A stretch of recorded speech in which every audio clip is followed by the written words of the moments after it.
چاہے دشمن کی بیٹی کیوں نہ ہو. تو اس لیے آج میلاد مصطفیٰ میں آنے والوں اپنے کام کاج کو چھوڑ کر, اپنے آرام کو چھوڑ کر آج اپنے محبوب کا میلاد منانے والا صرف میلاد تک محدود نہیں رہنا, حضور کی سیرت کو بھی اپنانا ہے. اللہ کے محبوب کی سیرت کو بھی اپنانا ہے کہ حضور کا کردار, حضور اپنے ماں باپ کے ساتھ کس طرح تھے, حضور اولاد کے ساتھ کس طرح تھے, حضور پڑوسیوں کے ساتھ کس طرح تھے, حضور بڑوں کے ساتھ, رشتہ داروں کے ساتھ کیا انداز اپناتے تھے, اور حضور یتیموں کے ساتھ کیا سہار کرتے تھے. عید کا دن ہے, عید کا دن ہے, حضور جا رہے ہیں, گلی سے گزر رہے ہیں عید کی نماز پڑھنے کے لیے. تو راستے میں آ کر حضور نے دیکھا کہ چند بچے کھیل رہے تھے. عید کا دن تھا, چند بچے کھیل رہے ہیں اور ایک بچہ سائیڈ پہ کونے میں بیٹھا ہوا رو رہا, افسردہ بیٹھا ہے. آقا حضور اپنے راستے سے ہٹ گئے اور اس بچے کے پاس گئے, کہنے لگے بیٹا آج تو عید کا دن ہے, بچے کھیل رہے ہیں اور تو کونے میں بیٹھا افسردہ ہے. کہنے لگا حضور آج عید تو ان کی ہے جن کے ماں باپ زندہ ہے, حضور جن کے باپ زندہ ہے, آج عید تو وہ منا رہے کہ آج ان کے باپ ان کے لیے نئے کپڑے لے کے آئے, ماں نے تیار کیا. حضور میرے سر سے میرے باپ کا سایہ ہو چکا ہے, میں یتیم ہو چکا ہوں. اللہ کے محبوب نے اس بچے کا ہاتھ پکڑا اور سیدھا گھر میں لے آئے.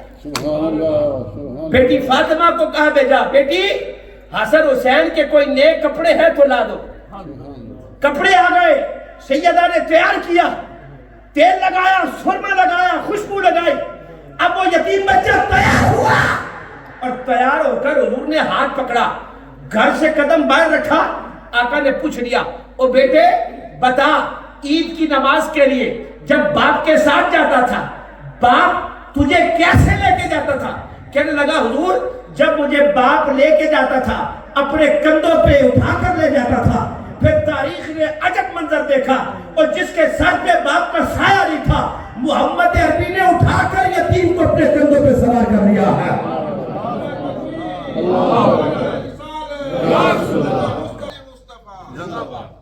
اپنے کندھوں پہ سوار کر لیا.